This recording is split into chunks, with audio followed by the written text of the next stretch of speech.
Hi, my name is Ginger with Tarot by Ginger, and I'm going to read the tarot reading for Scorpio for the month of December 2021. Thank you for joining me. Please like, share, and subscribe if you would be so kind, as I am a new tarot reader to YouTube, although not a new tarot reader. I've been around the block a little bit. So let's see what we have for Scorpio. I'm going to use the ETA Oracle and choose 3 cards from that deck to determine the energies for Scorpio for the month of December. And then I'm using the Artist's Inner Vision Tarot. They're both independent artist decks, and I think you'll enjoy them. I hope you will enjoy them as much as I do. So let's see the 3 energies surrounding Scorpio for the month of December. We have tree. There you are.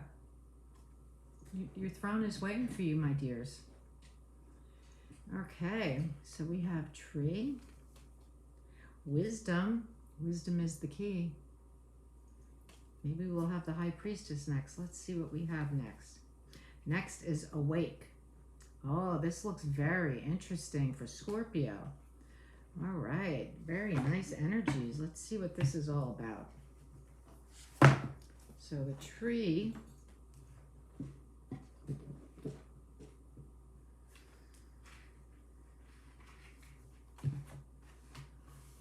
Okay, the tree card depicts a majestic and notably symmetrical tree. Okay. Acting as a throne for the crowned king of the forest. Toronto's famous Trinity Bellwood's white squirrel is tributed within the composition, along with a visual representation of the saying, "The apple doesn't fall far from the tree." Interesting. In front of the tree stands a regal-looking red and gold chair occupied by a crown. The color red is emphasized in this artwork and can signify many things, from passion and fire to fury and blood, Scorpio. The crown in the chair seems to be too big for the squirrel, however. The oversized crown may represent his royal succession or the desire to take on more responsibilities or grow into a more powerful position. This card in readings may ask us to look at the hidden source of where power lies. Things may appear small or insignificant. Things that may appear small or insignificant may actually be the true rulers of the kingdom. And on the dark side, we may think we are the king of our castle, but in fact we are only being played to think we are.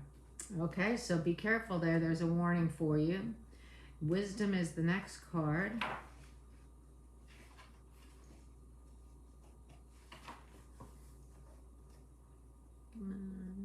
Let's see.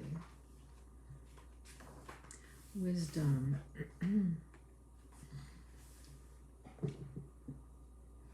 This is interesting. This piece was inspired by George R.R. Martin's Three-Eyed Raven. Okay, see the 3 eyes? Okay. The significance of the crown in this context is to represent responsibility, leadership, and decision-making. The imagery of the key symbolizes wisdom, a characteristic that makes a great leader or teacher. The raven is also a traditional symbol for prophecy and insight. The third eye of the raven symbolizes a gate that leads to the inner realms of higher consciousness and enlightenment. There you go. There's the High Priestess in there. This card reminds us to keep an open mind when making important decisions, and that knowledge is not the same as wisdom. Wisdom was the word of the day yesterday, and that's exactly what I said. Not the same. Wisdom is something that exists within us that can be unlocked only when we are ready. As we become more embodied and aligned with our soul purpose, the raven will surely appear. And on the shadow side, the higher we travel into our consciousness, the lower we dig our roots into the ground.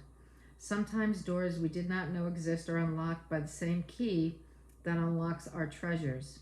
There is great responsibility that comes with the great gifts found in the claws of the raven. Okay.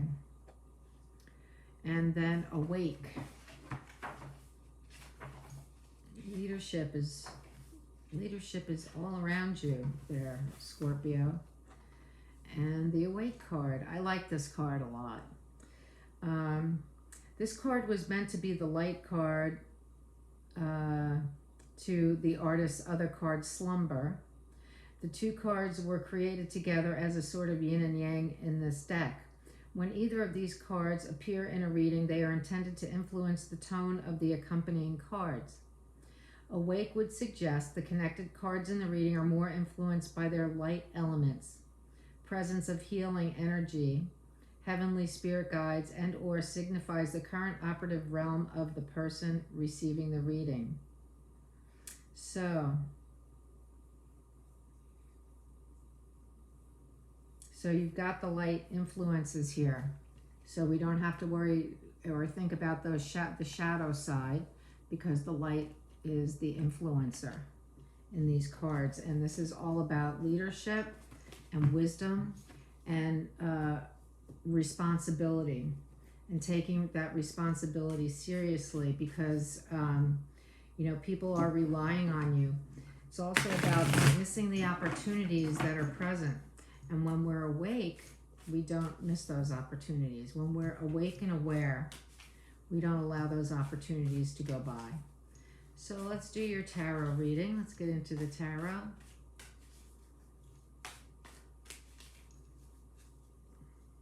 Okay,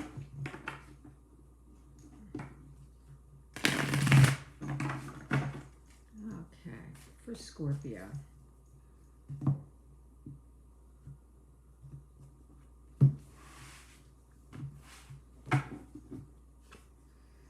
Okay, I have the Two of Wands, so there's something new here. In the Rider-Waite,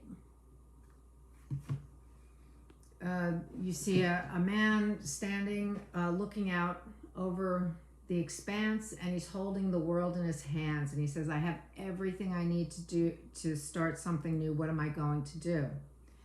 In this card, it's interesting, the woman is reading, laying down reading, and all of a sudden she sees this angel that's beckoning her to wake up, to wake up and see that there is this whole world outside her window just calling to her.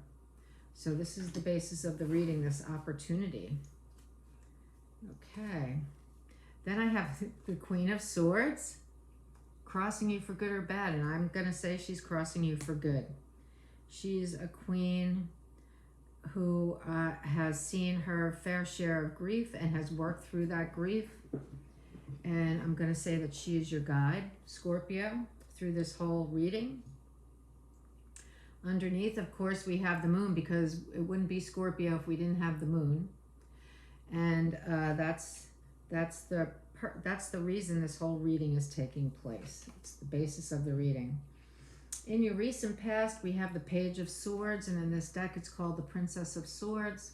So you're learning about the higher echelons of education, the law, religions, societal, the cultures of societies and why they were set up, things like that.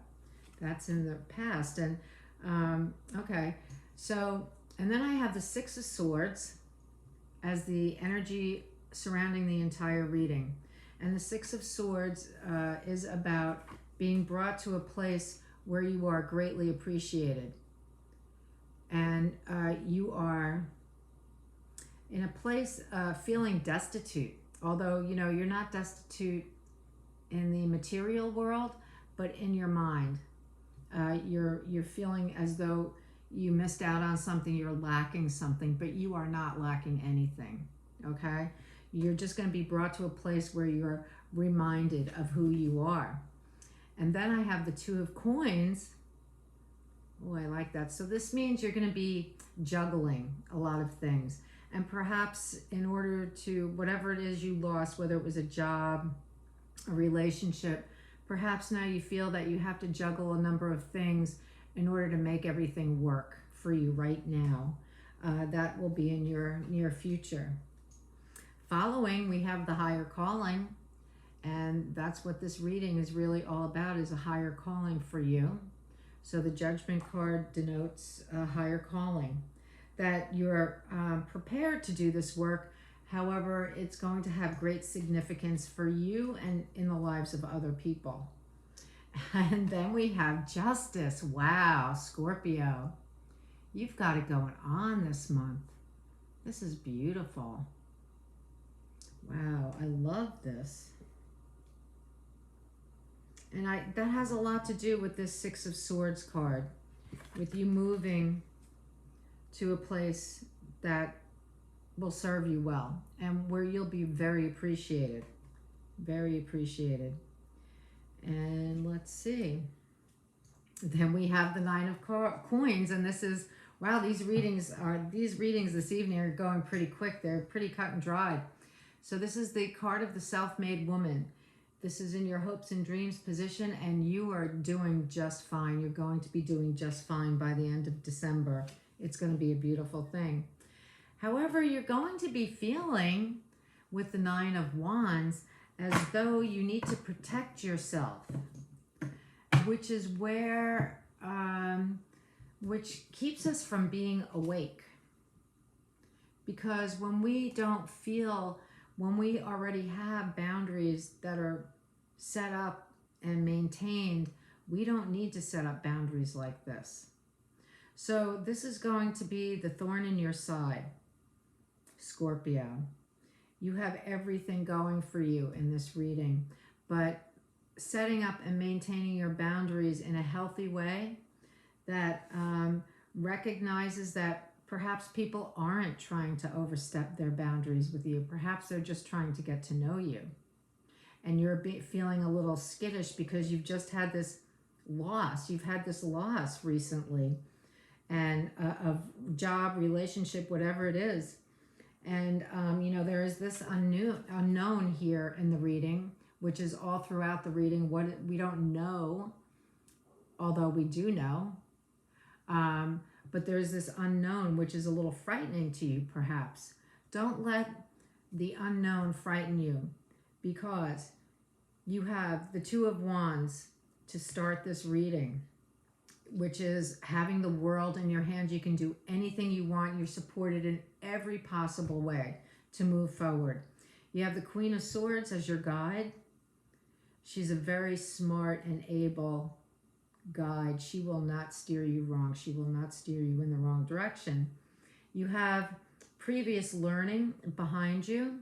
You have the angels setting up this whole scenario for your good.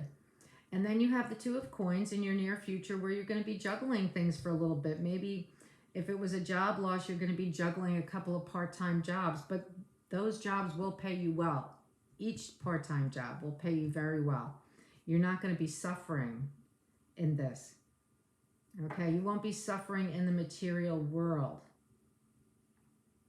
However, up here is where you need to focus and hear. So you lost something. So feel that grief. Feel it. Feel it. Recognize it. What does it feel like? Accept it and move on. And say, you know, did I have a part in it? If I didn't, then you know what? I just have to chalk that up to a learning experience. And maybe as I move along forward, I will be able to understand that learning experience, because the angels will bring the learning to you. They will bring experiences to you where you say, oh, that's what happened.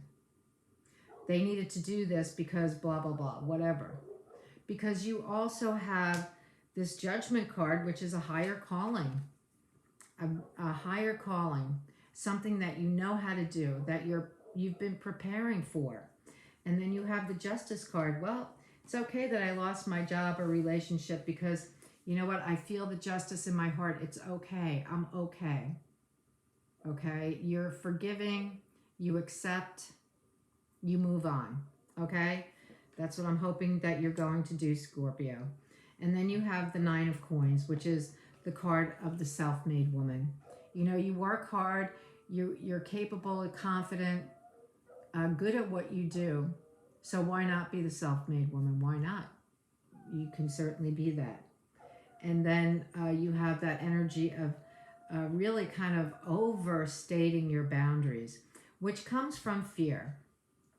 So as you work through this grief process of losing something, that needing to set your boundaries so firmly will kind of fall away, and you will be able to be creative, and you will then